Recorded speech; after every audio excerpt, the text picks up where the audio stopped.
G'day there guys, it's your Aussie Hubby Markee, back at it again with another r/EntitledPeople post. Now with that said, I want you to sit back, relax, chuck a prawn on the barbie, and get ready for some bloody good content.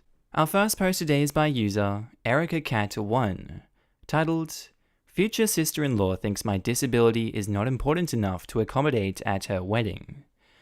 My brother is getting married in July. I have a service dog for my various disabilities, and since the day I found out about the wedding, she has been unwilling to accommodate my need for my service dog. She has made various excuses. What if the dog gets hair on my dress? We don't want dogs eating food off the table.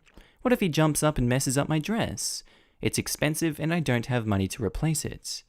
I've made it clear that I can't be at the wedding without my service dog. Both my mum and I have also made it clear that he would never do any of those things she's mentioned. Now it's the venue. Well, we don't know if the venue will accommodate you. I mentioned that they had to legally, and my brother was still like, still. It seems like they're trying to find any reason to deny me. We are reevaluating the topic in July, and if it doesn't go well, I might just show up with my service dog anyway. Could really use some support from you guys. Well, seeing how well gatecrashing a wedding went in our last Am I the A-hole post, don't think that one's going to go well, but, you know, what do you guys think of gatecrashing weddings? I don't think that's a good idea. Meat Basket Bingo. Ask your brother and soon-to-be sister-in-law point blank, do you want me to go to your wedding? Be honest, because without my service dog, I cannot be there. So what do you want me to do? Their reaction will speak volumes. I also have a service dog. She's a guide dog. And my family would pull this allergy crap every Christmas. I'd get a call on Christmas Eve, and my sister-in-law would be having a flare-up, but be fine the following morning. She is genuinely allergic, but it's mild itching, not EpiPen levels. After 2 years of this crap, I stopped going. I now have an invite, accept my dog rule for everything, and I'm the only one who chooses when she doesn't come with me. I'd reevaluate your family at this point. Honestly, I would also definitely ask them out and then shame them publicly. Oof. That makes no sense. I'm extremely allergic to dogs, like hives and swelling allergic, but your service dog is not a pet. How dare they expect you to leave the dog home? OP, I agree that asking point blank if they want you there is a good idea. Also ask if she understands the difference between emotional support and service animals. Obviously, her concerns aren't warranted with a trained service animal. Jumping, dress smearing, food, facility accommodations. Service dogs simply don't behave like that. They'd flunk out of service dog school if they did. Make sure your brother understands you won't go if your service dog isn't welcome. That would be like telling someone who uses a wheelchair that the chair must stay at home. Good luck, OP. What do you guys reckon? Who's the a-hole in this post? I'd love you to tell me in the comments. Posted by Vegan Sweetheart, titled, My ex-friend gets really upset when I go to bed. She doesn't think I need to sleep and will actually block you if you don't answer her right away. Alright, I think that's the end of the story, screw her. So, I deal with chronic pain, and I go to bed early because I am in pain a lot. I'm in my mid-20s and deal with severe endometriosis, arthritis, and fibromyalgia. She got mad at me and said, Why won't you answer me? Why do you ignore me? I think we shouldn't talk for a couple days because you went to bed without telling me. Why do you have to go to bed so early? You act like an old lady, lol. What the hell? Like seriously, this happened. I ended up blocking her. I can't deal with manipulative, self-entitled, and toxic people. I've been through enough this year, and I have to take care of my well-being. She would actually get mad at me if I went to bed and not tell her because I didn't answer my phone. People like that are childish, and if someone does that to you, cut them out of your life or break up with them. If they don't fix the problem, they're not worthy of your time. That's my Markee advice. Hope you enjoyed it. Had a friend like that a decade ago. I didn't answer my phone because I was sorting through my grandmother's belongings. She had just passed away. When I did answer, ex-friends started yelling how selfish I was for not answering her phone, no matter what I was doing. Lol, this reminds me of way back in high school. I had a girlfriend like that. I was really upset by my grandfather passing and ignored her calls for an hour or two because she kinda sucked. She bitched me out the next day, even after knowing what happened. I broke up with her right then. Oh, to be young and dumb. Good on you, Geraldo of Canada. We need more mates like you. Latent says, I sometimes miss the days when phones were attached to the house and nobody expected you to answer when you weren't near enough to hear it ring. Back when I was a kid, phones were attached to the wall, and if you were lucky, the answering machine was not your dad. Oof, who remembers those days? God, take me back. Posted by user FredZRed, titled, You're not disabled, you're just faking it to get attention. The logic of gossip. So this story isn't mine exactly, but the situation I found myself in was. It happened a few years ago when I was working at a booth in a mall selling phone cases. There's a rumor in my town, no clue how it started, that this guy Justin, which is not his real name, is faking being in a wheelchair to get attention and sympathy. I know him personally, and know that this rumor is not true. He was hit by a drunk driver while crossing a pedestrian crossing 10 years ago, and is a paraplegic. I'm a C4 to 5 incomplete quadriplegic, and can spot a fake disabled person easily. Anyone else with a spinal cord injury will be able to relate. I was at work and serving a customer when I saw Justin going past in his wheelchair. My customer saw him and scoffed, Can you believe people like that? It's bad enough for people like you, but people like him? Oh, he needs to stop faking it. I was shocked, and for a second, I did not know what to say. I was in customer service mode and didn't want to say anything that could make me lose my job. That's Justin. He's a paraplegic. He's not faking it. Oh, he's fooled you too. You poor girl. His name is Justin, and he was hit by a drunk driver 10 years ago on street name. He was in a coma for a week and lost sensation from the waist down. If you looked this up online, you will find the report of the incident. Please do some research and don't believe everything you hear. She muttered some half-assed apology and walked away without buying anything. I wanted to say that I haven't heard any other conversations about Justin faking it, but it's a small town, and gossip spreads like herpes here. It's been about 13 years since his injury, and for someone that's supposedly faking it, he's kept up the ruse very well. The moral of the story, don't believe everything you hear. How are people so fudging dense? We had a teenage guy in my town who went missing, and there was a rumor that he had moved to the big city and become a gay prostitute. Nah, he was murdered, but way to go people who made that up. Hope you're real proud. Good for you for sticking up for him. It's screwed people think someone is faking that. I've been accused of faking it too. Just because I can move my legs doesn't mean I can walk. Also, some people in wheelchairs can walk, but only for short distances. That does not mean they are faking it. Just as there are varying degrees of disability, some people are partially blind or partially deaf. Plenty of people can only walk a bit and need assistance, be that a stick, a walker, or a wheelchair. Some people also have good and bad days. So if you see someone in a wheelchair, then walking the next day, the only thing that tells you is that they felt the need to use a wheelchair that day. Sorry you have been accused of faking it. That is horrible. I have been pushed into shops in a wheelchair back when I needed one, and had people on the door greet my wife and completely ignore me. But nobody has ever suggested that I'm faking anything. My mum falls into the category of can walk short distances. Sadly, my own brother assumes this means she's faking because sometimes she can stand like nothing is wrong for short periods of time. What's wrong with people? Man, people suck. My dad gets it sometimes and it blows my mind. Verbally attacked, usually for parking in a mobility park, all because he has a nice car usually. I mean, if being an above-the-knee amputee is not a reason enough to park there, then what the actual hell are they for? Just like a wheelchair user, he needs extra space to fully open his door and balance himself getting out of a car. People suck sometimes. One book I read included an account of an incident shortly after World War II. Officer with a bit of a limp is touring a rehabilitation hospital where he sees a guy with both legs amputated below the knee, struggling to learn to walk again, and tells him that he'll get used to it. Guy replies, "Easy for you to say," at which the officer drops his trousers. Sounds like an odd thing to do? Actually, it wasn't so odd. The book was the officer's autobiography, Reach for the Sky, and his name was Douglas Bader. He was a World War II fighter pilot who was the only person in the RAF to be simultaneously classed as 100% disabled and 100% fit for duty. He dropped his trousers to show the patient that he also had 2 artificial legs, with one being above the knee. Look, if he was that badass, he probably had an entire 3rd leg there just to hold all that masculinity in. Jesus. Posted by user Divine Miss M, titled, "To all the whiners out there, found this one on my friend's Facebook page and it's perfect.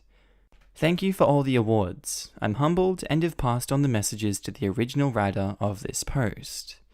I found this on my cousin's page and want to share.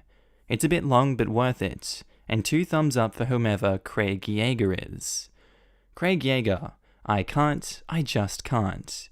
I just logged on and the first thing my eyes saw was a post about CSTC requiring patrons to wear a mask or other face covering starting next week. There were over 600 comments with people having an absolute meltdown. I mean, I'm dumbfounded. Like boycotting / cancelling memberships / pouting / foot stomping meltdown. So I'm just going to give my friends fair warning. I've had enough with this trend of self-pity disguised as patriotism. You don't need to be a doctor or a scientist or an expert or anything else on this particular issue. You just need to be able to see in front of your own nose. Things to consider before you clutch your pearls, stomp off indignantly, or get a case of the vapors over this intolerable assault on your human rights. Just to shop at CSTC. I'm realizing that's Costco now, isn't it? You are not the center of the universe, nor am I. Okay, I just realized this is the OP talking now, it's not that guy. I'm gonna get out of his voice.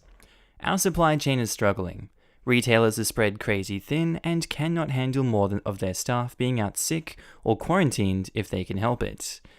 Hourly retail workers have parents and children and spouses who are medically fragile, and they simply want to work in the safest possible environment.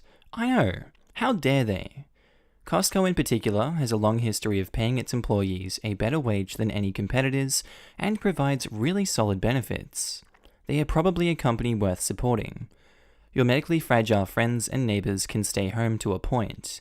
They do need to eat. They do need to pick up prescriptions. No one is asking you to wear a mask at a nightclub. Of course, medically fragile people don't need to be at a nightclub. They do need to get groceries and prescriptions. No business owner wants to end up being sued when an essential retail worker gets sick or infects a bunch of people. Because, let's face it, the government's promises to handle the financial impacts of this hasn't exactly panned out for businesses so far. There are far bigger assaults on one's freedom and autonomy. Did you know that many adult women can't get their tubes tied without their partner's written consent? Abortion bans, child trafficking, sex trades, discrimination of age, gender, religion, sexual preference, blink blink blink. Just imagine the amount of privilege and comfort one must live in to be so insulted or tortured by what is, at worst, a mild inconvenience. So before you all get Scarlett O'Hara, just stop. Ask yourself if of all the battles to pick in this whole wide world right now, this is going to be the cross you choose to bear. Maybe this is all for nothing. Maybe face coverings aren't as efficient or foolproof or comfortable as we'd like. But you aren't being tortured or oppressed. Do those hard-working supply chain workers a solid and get over yourself. And before I see one more smug, well, they better be handing face masks out at the door then, you're also required to wear a shirt and shoes into stores. But no one's going to provide that for you either. Ask yourself why you, a retail shopper, deserve a handout from Costco. I mean, you've eaten $5,000 worth of free samples there in your lifetime anyway. We're asking many of our healthcare workers to wear bandanas and t-shirts and masks. You aren't above it. There are school children all over this country who are sewing masks to give away. If a 7-year-old can be a decent person and choose to make the world a little more comfortable or safe, then so can you. This isn't a fast food drive-thru, and no, we can't have it our way. This disease, infection, pandemic, whatever you want to call it, doesn't give a crap about you or me. Doesn't give a crap about black, white, short, tall, age, gender. It's not our battle to dictate. The bottom line is, don't be a dick. Just put a mask on your self-centered, mouth-breathing face and let the greeter see the smile in our eyes as we head off to buy our cases of bottled water, pool floats, 10-pound bag of Cheetos, bulk items, and cheap pre-mixed margaritas. You'll be fine. Posted by user LunaQueen95, titled, Where's My Gift? So backstory, my birthday is this Friday the 8th. Yay, right? Happy birthday 2 days ago. Every year my mother has found some way to make it all about her, because every few years my birthday falls on Mother's Day, which normally wouldn't be such a problem, just we share the day, I'm a year older, and my brother and I would show her how much we appreciate her even more so than we already do. Oh no, that's not allowed. No, see, the whole point is to pay worship to my mother. I'm only there because of her, so I insisted on being a year older and get a birthday like my brother, or her. No, I'm told I should be even more grateful, because she was my gift, her being such a great mother to me. Sorry that's so segmented, it's just really hard to read that. If I even asked for a toy, to go play with my friends, anything, she'd twist it into me not appreciating her enough. And there was a list of everything she'd done from giving birth to me, even though she had difficulties during her pregnancy with me, and I now have lifelong problems, to making dinner for the family, to taking care of me, and with every year the list grew. My little brother, my mum's mini, punched me in the face one year for crying, because I didn't understand why I got yelled at for wanting to have a birthday too, and she laughed. So yeah, my birthday, even to this day, still makes me depressed because of the memories. Today I'm working on the computer, and I'm looking over some stuff for my boss, and I get a message on Messenger telling me my mum has sent me a message, and I think, oh the joy. We've barely spoken for the past few years. I open the message up and have to just roll my eyes. Mum's like, hey, it's Mother's Month, where's your gift? Look, I love my mother, even with her behavior as it is, so I got her things on her birthday and Mother's Day when I could, but this year with COVID-19, I couldn't. I say, sorry, with the pandemic I haven't been spending much money aside from groceries. Also, Mother's Day isn't till this upcoming Sunday. So you're not getting me anything? No, I'm not even celebrating my birthday this year. Oh, you're so ungrateful. After everything I've done for you? You've ruined this month for me. Mum, no I haven't. I'm simply saying I'm not able to. Whatever, you've ruined this holiday for me. By this point, I was annoyed, and I couldn't focus on my work with her blowing up my phone and computer with notifications. Okay, so then what are you getting me for my birthday? It's this Friday, you remember, didn't you? She didn't respond for 30 minutes, and then says, I gave you life. 25 years ago. And I thank you for that, but I'm asking, what did you get for my birthday for me this year? Another half hour of silence. I knew what was happening. My stepfather was probably dealing with a fuming banshee, and once she was calm again, she would answer. By the time she did, I was done with my work and just relaxing on some video games to wind down. Your brother gets me something every year. I couldn't help but laugh. No, he didn't. He kissed her ass so much and was the favorite, he could spit on her and she'd love it. By now, my boyfriend was looking at me worried as hell. He knew what was going on. He says I have a certain look in my eyes when dealing with my mother. It's an I don't give a damn look, and it scares him because I'm normally really nice and would give you my last dollar even if I was starving. I say, well, that's nice. Enjoy your Mother's Day, Mum. Love you. And I just left it there. She tried calling me on Messenger and was fuming when I didn't pick up. I got a message or two from my stepdad, asking basically for my help, but I told him I had been out of the loop for 7 years, I wasn't going to deal with her BS now. He tried to tell me how she cares about me, and I reminded him about how I was on the streets and had miscarried my baby when I lost my home, and all she did was laugh and tell me it served me right for not doing as she told me on everything. I was my own person, not a robot for her to control. He just said sorry, and we stopped talking. I got annoyed because I was trying to make dinner, and my phone was still going off, so I picked up. Yes? How dare you ignore me? Mum, I'm busy. You're getting upset over me not buying you a present for Mother's Day during the pandemic. If I even went out right now with my immune system, I have a greater chance of getting it. I've been nice and sent things to the house the past few years, and not even gotten so much as a happy birthday from you or Dad or my brother. But I cut her off. I'm not going to sit here and get screamed at over this. I may be your daughter, and I may love you, but you haven't been all that you think you are, and I'm not going to deal with it now. Not while I have so much else on my plate. I won't deal with bro's threats, I won't deal with Dad's pity trips, and I won't deal with your yelling if this is how you're going to be. Don't contact me again. I could hear her go to say something, but I hung up, and it's been a quiet afternoon. I love my mum, but God is she nuts. Not to be rude, but how do you still love your mum? I mean, the birthday thing is bad, but the part of leaving you alone after losing a baby and being homeless? That sounds evil. Really evil. I don't know if I could forgive something like that. Not rude at all. I don't forget what she's done. I think she's got something mentally wrong with her.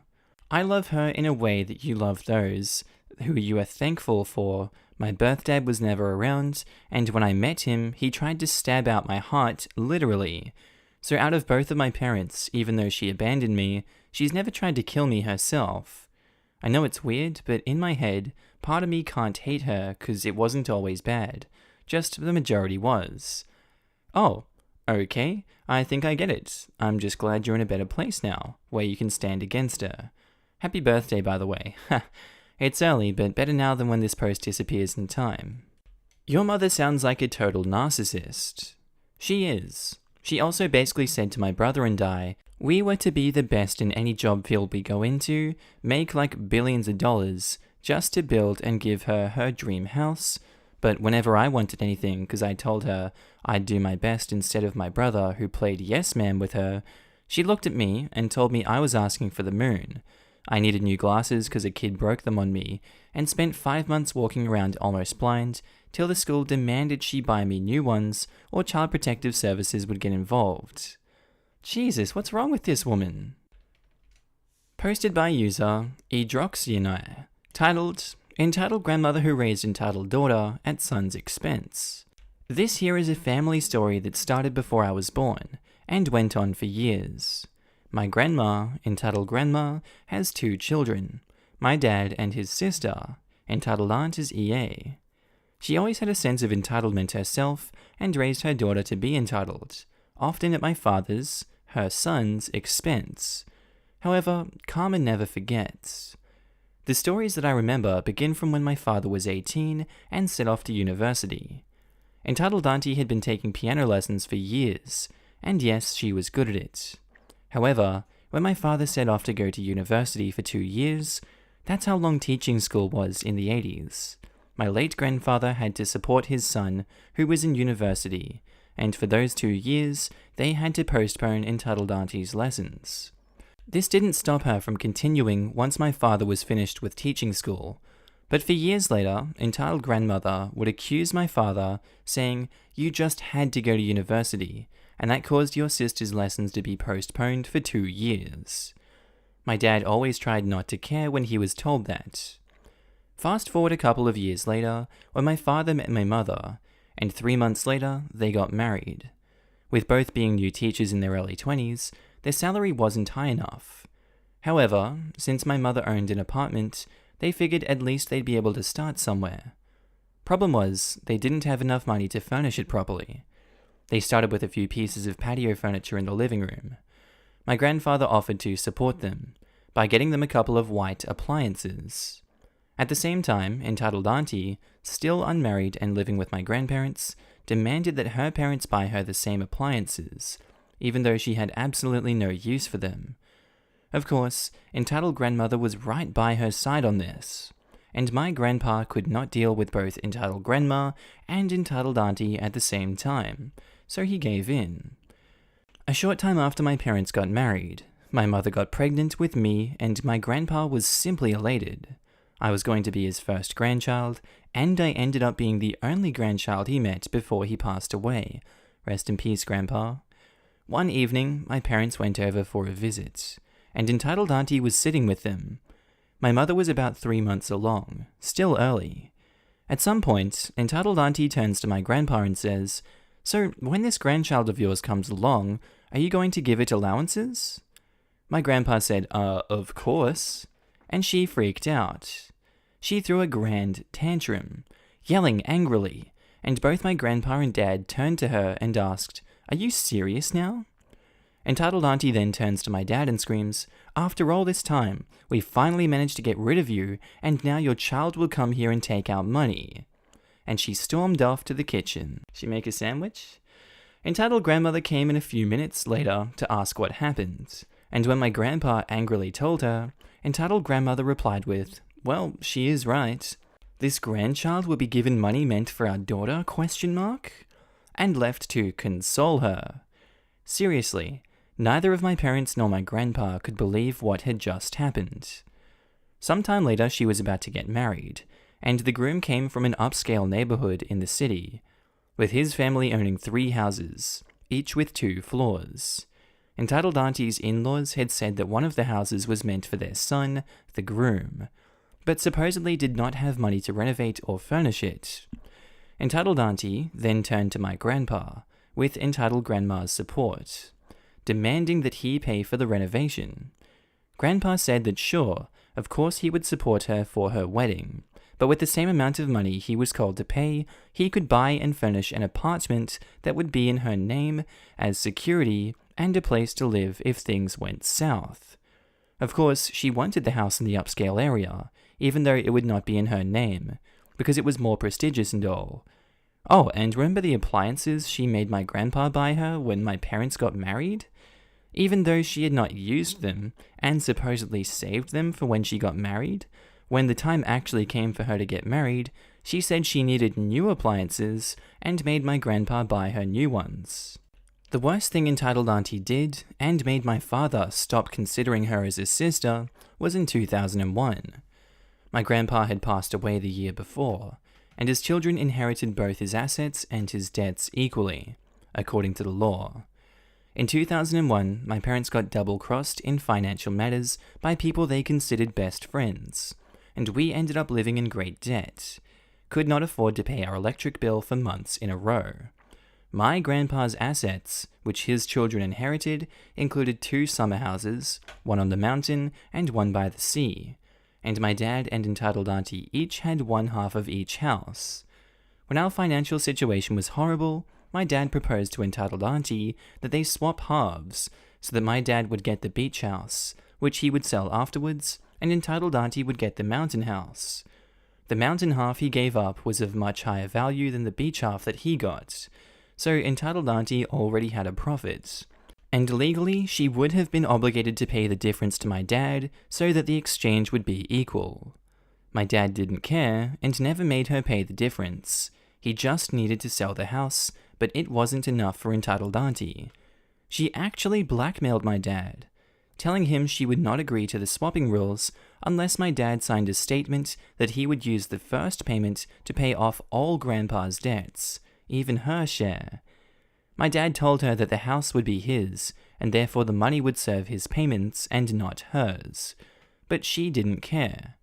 She was already getting a higher value house share than she was giving up without being obligated to pay the difference, but she was also making demands on the payments of the house that would not be hers anymore. And yes, she was fully aware of our situation, and she knew that it was the perfect timing for her blackmailing. My dad did plead with her because our situation was dire and she knew it, but she didn't care. And then, what a surprise. Entitled Grandma was right behind her, fully supporting her. She did not care about her son and her only grandchild suffering. She just kept supporting her daughter. Well, we know what they say about karma, right? Shortly after those months, we moved to the US for 5 years, managed to pay off our debts, and came back to our country with a clean slate. As for Entitled Auntie, since she never received a higher education degree, the financial crisis hit her hard with unemployment, and her husband barely gives her enough money for their child. No, I am not happy with this. I'm not a bad person. However, when Entitled Grandma tried to make us feel bad about Entitled Auntie in the hope that her children will mend their relationship before she passes away, my father and I would not want to hear it, and would not feel bad. She did one of the worst things people can do, took full advantage of her brother's dire need without a care in the world. And in this life, you reap what you sow.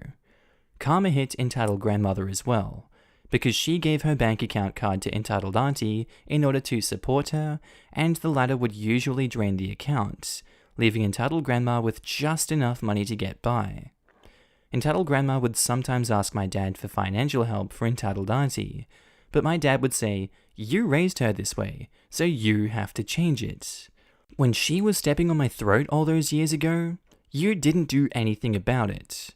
So this is not my problem now." Personally, I can't blame him for his attitude. Both my mother and I agree with him on this. TLDR, my dad's sister was always a spoiled person who wanted everything for herself, and their mother always supported her at my dad's expense, but karma found its way to them. Master Sheafliff says, "The second she tried to blackmail your dad, then you should have cut ties."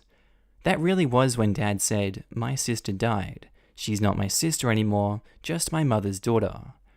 Isn't that technically illegal to blackmail a person? I'm not certain this case would fall under the criminal category of blackmail.